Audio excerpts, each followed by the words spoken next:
Hey, and welcome back to Frankly Speaking. Let's call this part 11 of Mussolini, an Italian American perspective. Guys, I haven't done one of these episodes in a long time here. And so I'm trying to get back into the groove of this special series that I have going on. As you guys know, I'm a student of Italian history, particularly Benito Mussolini and the fascist regime, as I've done lots of study in this and deep research to break away from a lot of the liberal and communist propaganda. You guys know that I'm fair and balanced on this. I look at the good and the bad and the ugly and all that stuff. And tonight, I want to talk about something that is never really talked about a whole lot, especially from the Catholic world. And I understand why to a certain degree, but the Lateran Accords, otherwise known as the Concordat, that the church made with the Italian fascist government in 1929. Now, to me, it's fascinating because I talked about this, I believe, in part three of this series, and how Italy became a Catholic integralist nation under Mussolini, and how many great things were accomplished, and how exuberant the church was over its agreement, rectifying the years of turmoil and struggle after Italian unification, when the church lost the papal states, and how, in many ways, the papacy felt entrapped inside the Vatican, as they had lost their lands, and in many ways they lost their authority around Italy because of the new monarchy that was set up after unification. And the church, along with Italy in many ways, went from 1870 all the way up until 1929, sort of in the wilderness, confusing, right? It's called the Question Romana in Italy. And people thought that it would never get solved. And many previous leaders within the established democratic system tried to solve the problem, but it never happened. And whenever talks took place, they broke down and things of that nature. But it's interesting because then in 1922, things began to change because Benito Mussolini ascends to power, appointed by the king to lead the Italian government. Now, there's different books you can read on this. Now, I'll be honest, I haven't found too much information in the Lateran Accords. It's almost a piece of history that Catholics will acknowledge happened, but there's not a whole lot out there that I found, at least. And if somebody has some better information than I do, please share with me. I'd love to read about it. But I'm gonna go to a pretty direct source here. And that is, I'm gonna go to Donna Rachele Mussolini, the wife of Benito Mussolini. She wrote a biography 29 years after the death of Mussolini in 1973 to kind of clear the air from her perspective about the legacy, the life of her husband, in many ways herself too, as she was so intricately involved with Benito. The title is called Mussolini, an intimate biography by his widow, Rachele Mussolini. Now, I don't know if it's pronounced Rachele or Raquel. I'm not sure. And so I'll go with Rachele for right now. And so, she was, I believe, 79 years old, 80 years old when she wrote this book. She was nearing the end of her life, and she was approached to write this book. And in all, you know, in all honesty, this book is probably the best book I've ever written, or excuse me, the best book I've ever read on Benito Mussolini, because it's an inside source. And to her credit in this, Donna Mussolini, she was very fair and balanced, if you want to use that term. She was harsh on Mussolini, critiqued Mussolini when she had to, her own husband, but at the same time, she points out that Mussolini was betrayed by many people, and his intentions oftentimes are misconstrued by historians. And this is where she comes in to fill the gap. And to me, she comes off as very credible, because I cross-reference everything with other books I've read on Mussolini. And the only point of difference that I found that I haven't squared away in this book in many of the pro Mussolini side will tell me that the affairs of Mussolini that he had with various women, including Clarita Petacci and who was the other, Saffarini, the Jewish chick, that that's all been exaggerated by communist and liberal historians in order to assassinate the character of Mussolini. Of course, adultery in a Catholic nation is a bad thing. And so this is what I get for one side of the argument. But Donna Mussolini here acknowledges the affairs. And so what I've heard from, let's say, pro-fascist side, if you want to call it that she just was unaware of the situation. She was not in the loop in regards to how Mussolini corrected his adulterous affairs, stopped having those later on in life. And so, but for me, that's a hard one to kind of dismiss when the wife of Benito Mussolini acknowledges them, particularly with, Clara Petacci, who she has a confrontation at Clara Petacci's villa at some point to basically have it broken off between her and her husband. And Mussolini does break it off at some point and does have a conversion to the faith. And so that's the one point of contention that maybe some people will have with this book. It's hard for me to dismiss the affairs because it's so documented, and the wife of Benito Mussolini, to a certain extent, believed that they were happening. And so for me, I have to roll with that. And so that's the one discrepancy I found in the book from various sources, these competing histories that we're all trying to define. But the book is very well written. It really goes along a lot of the lines of some of the history I have read. It does go into details about a lot of things, including the relationship with Hitler and Germany and things of that nature, why he joined the war, the diplomatic breakdowns between the Italians and the British, things that I've talked about on this cast for a long time. But her book is excellent. It's written 1973. And so she was just kind of trying to wrap it up and give her side of the story before she passed on in life. And then she passed away a few years after that. But in it, she has, particularly in chapter 12, now this book is out of print, okay? I was very fortunate to get a copy of it, but it's out of print. But in chapter 12, she has a chapter called The Story Behind the Lateran Treaties. And it's interesting because this is how she starts it off. Because remember, this is the relationship between the Italian fascist state and the church at the time, trying to rectify this issue again that goes all the way back to Italian unification and the difficulties of doing that at the time. And she starts off here, quote, Benito Mussolini once said of the Kingdom of Italy, it is a marriage bed for two. He would have done better to say for three, since after February 11th, 1929, when the Lateran treaties were signed between the Holy See and Italy, the Vatican became as powerful a party as either the king or Mussolini, end quote. And that to me is fascinating because in the other cast I did in part 3, I talked about the power that Mussolini gave to the church, right? And if I could just recall, right? He gave the church the institution of marriage. He gave the church the institution of the orphanages.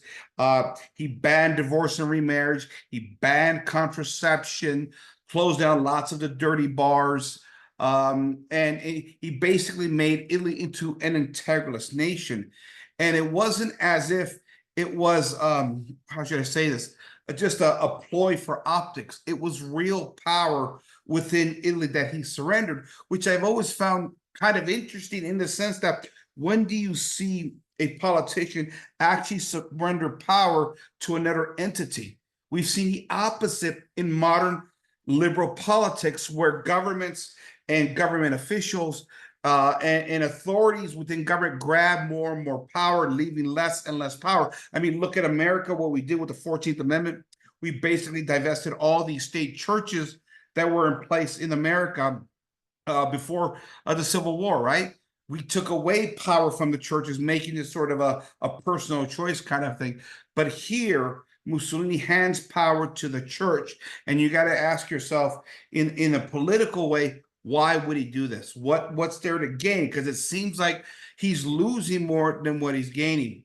And so the story actually begins in 1921. It was the year before he actually ascended into power, before the March on Rome of October 2022.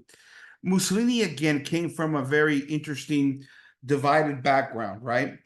Father was a Marxist, mother was a devout Catholic, which was a strange scenario, strange marriage as it is when you think about it. But then again, listen, all of Europe was being run over by communism and socialism at the time. These were again, after about a century of the French Revolution running all through Europe, there was lots of confusion everywhere, and relationships were being affected by this extreme ideology, especially at that point, right after World War I, after the Bolshevik Revolution had taken place in Italy. It was spreading all over the place, right? It was spreading through Italy, it was spreading through Germany, it was spreading through France. They were targeting Catholic nations. And so you could understand that within the grand cultural scheme that, politics would be brought into the fold of the familial system and cause some friction. And Mussolini, as a young atheist, skeptic, I guess you could say, on religion in his youth, some would say he had this youthful invincibility, did not believe in God himself, or at least he questioned the existence of God. At one time, standing at a podium debating somebody in his youth, say, if God is real, then he will strike me down here in 10 minutes. I demand it, kind of a thing, really challenging God in the open. And that's where he was as an atheist.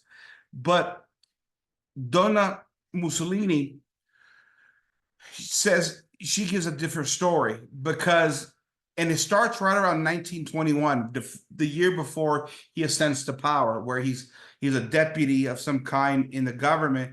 He says Mussolini started talking about the Catholic Church and the importance of cementing this relationship between the state, the monarchy, and the church. And it starts right before he ascends into power. And what is fascinating about it is that Mussolini will come into power in 1922, and almost immediately he starts working on trying to make things right with the church. And then in 1926 is when the talks really begin to heat up. And it's interesting because they take place in informal settings. You think, as she points out in the book, that they would take place in these great rooms with chandeliers and wine and all the fancy bells and whistles of the Catholic nation with all the fine arts. She says no. They all took place in secret, and there was several reasons why they took place in secret, and they took place in the most immodest places. Most of it, which took place in Mussolini's personal apartment. The players involved were Cardinal Gaspari, who was the Secretary of State under Pope Pius XI, and Cardinal or Bishop Pacelli, not Eugenio, who would become Pope Pius XII, but the brother of Eugenio Pacelli, who would become Pope Pius XII. These were, and along with Mussolini, of course, these were the key players that negotiated starting in 1926. These things were happening really in the quiet of the night, because there were several problems here, including sabotage and what Raquel says, a lot of, jealousies from different parties. You didn't want the communists getting word or word of this, because they would interfere with lots of conspiracies to try and break it down. She also notes that various other Catholic governments did not care for this agreement of the Concord between the papacy and the Italian government, because with the papacy being in Rome, it would seem that the papacy would naturally favor Italian Catholicism over other Catholic nations like Poland, for example, or Spain. And so there was a national rivalries of sorts. There was other factors as well too that played into this, but they kept it hush hush. They did it in dark of night. They worked late in night in order to bring this about. And eventually they got it hammered out. And what you effectively have is that you got a situation where you have a king in Italy. Now, the monarch in Italy is very interesting. And I really need to do a little bit more research on the Italian unification. But after Garibaldi starts the reunification of Italy, and eventually won, the Papal States are lost, he appoints a king, right? From my understanding, Garibaldi was left of center. And so they introduce a light form of democracy. It's it's a what is it? It's a democratic monarchy, is what it is. The House of Savoy is a left of center monarchy with ties to Freemasonry, which would later on actually cost Mussolini. But that's another issue. That's the other thing Mussolini did in Italy. He banned Freemasonry, which was to the favor of the church and many Catholics, but that's for another time.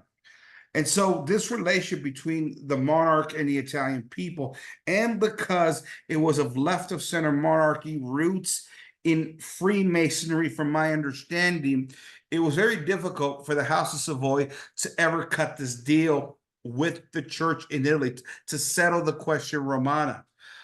Because the monarchy was anti-clerical. He did not want to share power, and questions of legitimacy over the papal lands always loomed between the two.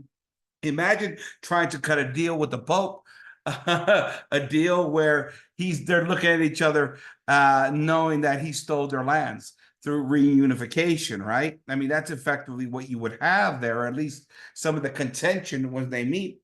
And so the great part about Mussolini is that he cut a deal and basically let the church know, listen, we gotta bring this thing together. You're not gonna get back the papal lands. However, we'll make a bunch of concessions for you, right? You could have the Vatican lands. You could have what is it, Castle Gandolfo, the summer retreat. We'll pay you back for all the lost money and wages over the past 50, 60 years since reunification. What we need you to do basically is acknowledge the Italian state as it exists now, acknowledge Rome as its capital, and on top of it all, what we will do, we will make you the integralist religion of the nation, giving them, as I said earlier, key functions within culture and society. And that was, in a nutshell, the agreement that they came to. And so, what is also fascinating is how in 1925. Remember, Mussolini and Donna Mussolini, Rachele Mussolini, they were married, but because they were communists, they never had a religious wedding.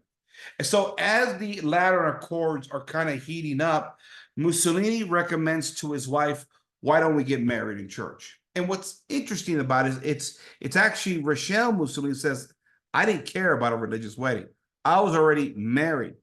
And and asking her husband, "Why are you pushing for this marriage in the church?" And he said, "Well, first of all, as we're negotiating the Lateran Accords, it would it'll make things easier with the church if we got married in church. And number two," he said, and this is the fascinating part, he told his wife that he wanted their marriage to be on more stronger ground footing, is what he wanted. Now, let's stop to think about the implication of that. What could that mean? More sound footing.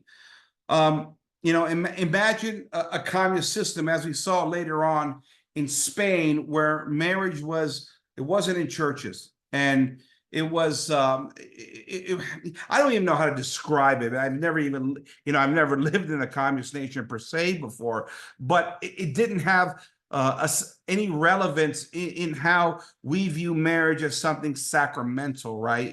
It's a voluntary thing without religion, without God, without the sacramental nature. And maybe this is what he wanted. I think it's in many ways because effectively he was raised in a Catholic nation. Like many Catholics believe that the sacramental nature of marriage is what makes our marriages legitimate. We have this thing in America now, as the faith is breaking down, ironically enough, we're becoming more atheistic and communistic, that we have all these different types of marriages that don't resemble a lot of the sacramental, institutions that we once practiced, right? Where you get all these internet pastors, or you get some gay rabbi or something like that, and you get married under a tree in a forest where everybody has their own idea of marriage. I would imagine that's what probably it was under communist um, uh, governance. You got married probably for your legal rights and legal protections, but there was no religious connotation to it. It was merely a human accommodation and a human agreement. I think for Mussolini, he loved his wife, that's for sure. Despite his affairs, loved his wife. I think he wanted it to be more meaningful. And I think that's where the church comes in for him. And so that's the first thing that she says in 1925. But what is fascinating too is it was 1921, she says. This is when the year before it comes into power, the year she says he really starts talking about the importance of bringing the Catholic Church into the fold with Italy and giving it its proper role.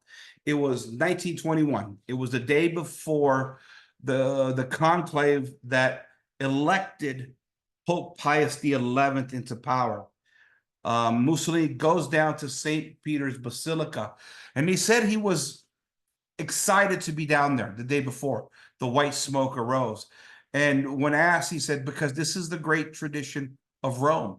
This is what makes Italy special, right? That we have a place where the entire world looks at. And this would play into his ideas of trying to sort of rebuild the Roman Empire when he came into power. But he looked at the election of the papacy as a special place in history, unique, that excited him, that made Italy really important, right? And considered a great Roman tradition. Mussolini always described himself as a Roman, and that tradition mattered to him, and he saw the church as part of that Roman tradition. And so you have that in 1921. And so when he gets into power, again, he begins and starts these negotiations. They work it out, and we get this agreement, which is many people still say is a remarkable, miraculous agreement in many ways because it has failed so many times. I guess what I grapple with, because the accusation is the only reason why Mussolini agreed with the Lateran Accords is for his own personal self-aggrandizement, right? It's for power, right? And why not? This is how we think in the West. Everything is about power in liberal politics. And as I said in part 3 of this series, I'm not in a position, and I would never judge a man's heart in his relationship with God, because we clearly see Mussolini as he gets older. He comes back home to his Catholic faith. And this is what Rachele says in her book, 1921, 22, 25, 26, as he's in the midst of putting the Accords together. She acknowledges he wasn't wholeheartedly devoutly Catholic at that point. She says later on, as he got older, toward the end of his life, is where he becomes more of a devout Catholic. But I think, like we talk about in the Catholic world, right? The idea of faith and works, working in love, growing in your faith, walking through a lifetime, especially coming out of communism. In many ways, it sounds to me a great redemption story of a man who pulled himself out of great moral decadence and found the faith at the end of his life. The journey there, bumps and bruises, sure. Confusion, maybe at times, difficulties, contradictions, right? The church and the Mussolini government will bump heads at times, always working it out from what it seemed to me, at least all the way up until the war. The war is where Mussolini kind of gets lost a little bit. I would argue he was in a difficult position. He was put in a difficult position by the Western Allies, right? But ultimately, the blame has to lay at his feet for joining that side of the war, but he did. But that doesn't take away from his faith. I mean, even if you look at what do you want to call it? The Republic of Salo, right? That lasted what, I believe, just under 2 years, where Hitler rescued him and then put him in charge of northern Italy, which they called the Republic of Salo, the Socialist Republic of Salo. If you read the unpublished Constitution, which I have read, it actually declares the Catholic Church as the integralist, religion of that nation, and makes a bunch of Catholic stipulations in that. Clearly, Mussolini gravitated toward the faith toward the end of his life. There's no doubt about that in my mind from everything that I have ever read. And so, this to me, it it's a big story because it's a story that's forgotten about because the victors of war gets to write history, and here we erase this. And for many Catholics,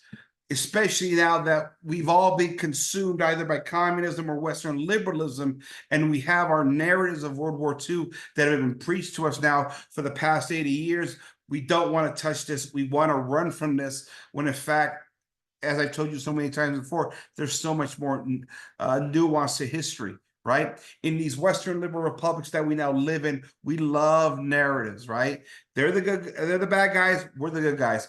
We fight for good, they're evil, let's go take them out, right? We have lots of superhero story of sorts, when in fact, politics is always complicated. And there was just as much problems in corruption of government of Western liberal republics and communism as there was with the fascist nations. As I said before, I don't buy the narrative that the Western liberal republics were all the good guys and the Axis powers were all the bad guys. I think there's nuance there. I think both sides had their problems without a doubt. I'm not justifying anything that the Axis did. Clearly, the Axis powers committed many, many crimes, especially on the German side. But let's not excuse what the communists did and the alliance between the Western liberal republics and the communists. That to me was always unexcusable because it really set up Stalin's empire after the war, and Stalin's empire that really continues today in the West as we've all been consumed by that. That you could definitely blame the Western liberal republics for not thinking more clearly on making their decisions, and a lot of which was the British. The British screwed it all up, and multiple sources now are telling us that the British, in their desperate attempt to protect their empire, really left the entire world at the mercy of communism after that war. And here we are. But that's an opinion. That's for another time. And so, I like to end it with this, actually. It's a story of Mussolini when he was prime minister of Italy. I forgot what year it was. I think it was 1934, 35, right around there. And he's visiting a town. I don't remember the town. I should have looked this up beforehand. I apologize, but I'll give you the story here. He's visiting a town where they're having some struggles, and they need some infrastructure, things of that nature. Mussolini is visiting the town, and he's being escorted by the local mayor. And in the meantime, while Mussolini is conducting his official business, checking out the town, it was actually Rachele Mussolini, as she describes in a book, that visited the local convent, right? And it was a convent of cloistered nuns. And she walked in. As a woman, she could walk in, men could not walk in there.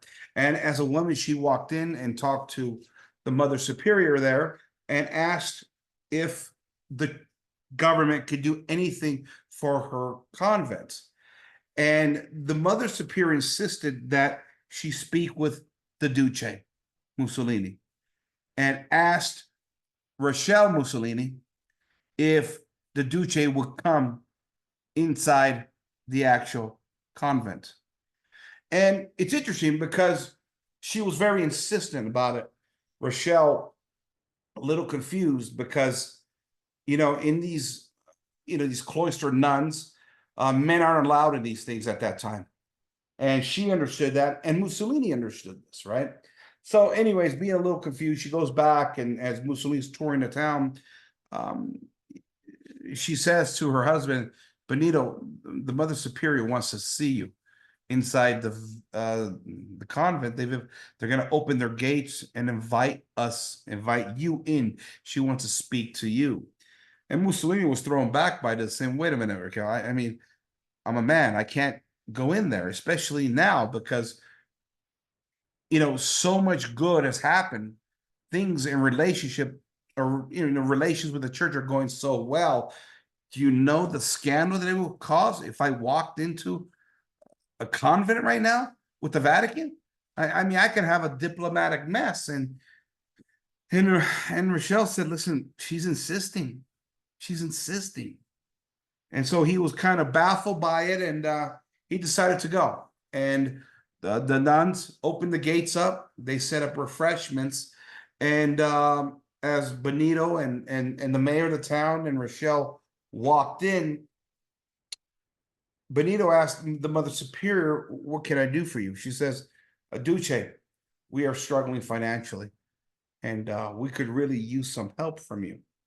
And Benito said, "Okay, all right, that's fine." He was thrown off by it because it's like, okay, why demand me coming over when you could have simply passed on the message to my wife and we would have handled it. And he said, "Okay, I'm gonna go back to my office and we'll get you some help here from the government." She said, "No, Duce, no, I don't want you to go back. I want you to write me a check right now for what we need." And she was very insistent. Benito, being thrown back by this, said, "Okay, I don't have my checkbook on me." and the Mother Superior said, "Well, what about your friend here, the mayor of the town?" And Benito was thrown back by this. Her insistence was really, really hard and rigid. And finally the mayor said, "Okay, I'll write you the check and we'll work it out." And so after the check is written, Benito was curious as to why the Mother Superior convent was so insistent. And her response was, "Because Duce, I trust you. And I don't trust the government. Because I know once you leave here, we're going to get the runaround from the government. And I trust you, Duce." And he was kind of thrown back by that, but he understood. And he left. And it's an interesting story because on a couple fronts. One, that he respected the rules of the church, right? I mean, can you imagine communists respecting the rules of a convent when they murdered tens of thousands of priests and nuns in Russia and burned down, I believe, 24,000 churches? Do you see how ridiculous the comparison between communism and fascism are? Just on the religious question, never mind on everything else, like private property rights and things of that nature, right? The collectivist mentality of the communists, which didn't exist in Italy. It was a controlled economy to a certain extent, but it wasn't collectivist, right? My point is that even the head of fascism respected the church, respected the religious life, respected the Catholic faith to such a degree that even as dictator, he followed and respected the rules of the church. I just think it's an interesting story that further gives us an idea that Mussolini was a man that, yes, he believed in order, but he also believed in respect and the importance of institutions. And despite the headbutts that they kind of went through with the church, at the end of the day, Mussolini put, with the Lateran Accords, he gave Italy a third stool, right? Or a third leg on the stool, right? It went from a nation that was governed by the monarch and his prime minister, which was Mussolini, the government appointed by the king, but Mussolini had control of the government, and then bringing in this third leg of this stool. And I asked the question again, what political leader have we ever seen that does this, that gives this kind of power to the church, right? I think we have King Louis IX, who was a man of great faith, I believe. I don't know a whole lot about his relationship with the church. We know he's a saint. I know Garcia Moreno in Ecuador in the 1700s, I believe, 1800s, right around there, had a great devotion to the church, and he was excommunicated. Not actually, he was executed, effectively killed by Freemasons because of his loyalty to the church. And then you got Benito Mussolini, whose legacy, I get, it's tarnished by the war. It's tarnished by his alliance with the failed Austrian patriot. I get that. But there's nuance there. And there's another story there that before we get to the war, he does remarkable things for the Catholic Church. Things that I'm not sure, I can't think of any other leaders that did more for the church in that era, at the very least. You might have had leaders that were more devoutly Catholic, I believe, because Adolphus, before his assassination, was more devout. You could say Franco, obviously more devout than Mussolini, but the power and the respect that Mussolini, in the midst of a faith that I think is growing, starting in 1921, as soon as he gets back from World War I, okay, the respect he gives to the church. I don't know if any other leader can claim any of these accomplishments. The Lateran Accords were a remarkable event for the church, and it gave them legitimacy. And even after the war, what Mussolini set up through the Lateran Accords, it still continued to exist in the church, with the Vatican lands belonging to the Vatican and having the respect it did, even though now it had to be governed under the dictates of liberalism. And I would argue that's when the real problems of the church began, because Mussolini was the last temporal defender of the church. The church began to struggle, as now it was not in the midst of Catholics that loved the church, but it had to govern itself within the midst of liberal democracy, which easily made it prey to infiltration and the struggles that we see today. Listen, I'm open to another point of view on this, because I could be wrong. I'm just putting the pieces of the puzzle together. But you can argue that the crisis in the church doesn't start at Vatican II, right? I think it starts earlier. Don't get me wrong. I think it starts probably in the 1800s sometimes, as we got, the Alta Vendita, which is a Masonic plan to infiltrate the church. We know we have that. But really, the nail in the coffin is when Mussolini is killed and exiled from power, I guess you could say, by the king in 1943, because then the church did not have a temporal defender anymore. It didn't.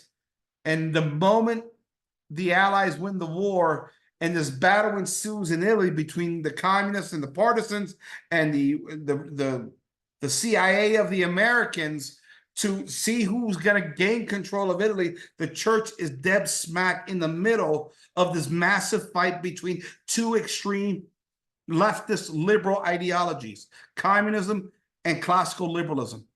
There's nobody left to defend the church. Mussolini, it appears to me, again, I'm open to hearing other points of view. Mussolini was the last temporal defender of the Catholic Church. With the death of Mussolini, it appears to me, a novice historian, that the church crisis began after that. And for that matter, you see the crisis in Italy begin, right? Under Mussolini, under fascism, Italians had one of the highest fertility rates in the world, right? 8, 7, 8, 9, 10 kids after the war. And the implementation of democracy, we've seen the fertility rates collapse in Italy, because liberalism was exported into Italy, and all the dubious moral relationships, all the dubious degeneration that the West always spreads all over the world, spread into Italy and all the other Catholic nations, Spain and Poland and all these other nations that have struggled. Now, the Eastern Bloc nations, I think, were somewhat incubated by communism, because communists made it so obvious through brutality. But Western liberal republics were more subtle and seductive, and everything being introduced under the guise of freedom and liberty. We've seen what's happened to those Catholic nations that never had temporal defenders anymore, Catholic temporal defenders. I think it's clear. I think Italy before and after the war is two different places. Italy has not been the same. The faith has collapsed just like everywhere else. Now, it's held on better than most other places, right? It's not like we're talking like, what happened in Northern Europe with the Scandinavian nations or the Netherlands or even in England, because Protestant nations always collapse pretty fast because it's a liberal ideology at the end of the day. And Italy held on as long as it could, right? I mean, here we are, even up until just a few years ago, Italy had the highest church attendance rate in all of Europe. And now it's collapsing as well too. And see, that's the interesting thing, is that everybody sees that as a bad sign that the Catholic faith is collapsing. Because once Italy collapses, what can we expect from everywhere else, right? Because Italy is the trend. It is the center. It is the heart of the Catholic world. And this unfortunate historical turn of events, the end of World War II, and really the infiltration of communism all over the globe after World War II, as Stalin's empire really expands all over the world, what we're living through today. This is what begins the diminishment of the Catholic world. It's what gives us the great apostasy in modern times, and we don't have any answers. And as I keep telling you, these chants of freedom, liberty, they're not the answer anymore. We need something real. I think in the case of the Lateran Accords, it put Italy in a great and strong position, where families were strong, vibrant, the faith was strong and vibrant, and then somehow after the war, after the liberal democracies get in there, it all collapses. Is that a coincidence? Maybe it is, but I don't think so. I don't think there's coincidence in politics. Look at Italy before and after the war. My family was there. My father was born in 1935, the youngest of 7 siblings, right? This was right in the middle of Benito's administration, you want to call that, his rule in Italy. My grandparents raised families there, born in the 19 teens. My grandparents on my mother's side. I'm full-blooded Sicilian here. I had family that lived in Italy. They told me the stories that Italy was a rich, vibrant Catholic nation. We never got the stories like you hear from the Soviet Union, right? Where people and Catholics were being killed, churches being destroyed, being shot in the back because they want to jump over a fence, or diving on plastic tubes to cross an ocean of shark-infested waters. Those stories didn't exist. Italians were not looking to escape Italy during fascism. And those that did leave, because there was a lot of immigration, it was over economic reasons, because Italy lacked certain natural resources and the economy was very difficult, always was. But my point is that this misnomer of sorts, when we compare fascism and communism, listen, Italy was a fine place to grow up for Italians under that regime. Was there incidences? Sure, at times, absolutely. But every nation has that. Even the liberal republics have that. And so the Lateran Accords cements this relationship between the church and the state. And if only we could have more Lateran Accords, but I understand everything has been lost since after the war. The church has been infiltrated. And all these liberal republics are now collapsing. They've become more communistic than ever before. And here we are after World War II. The world looks like a mess. I know we like to create narratives in the West. Rah, rah, rah, we're number one. But look around. Look around you. What's happened? Is the West healthier than what it was prior to World War II? I don't know. I don't know that it is. And I think in the case of Italy, it was a vibrant, rich Catholic nation where people practice the faith, big families, strong faith, a well-ordered culture for that matter, and see the crazies we see today with all the disorders of our times.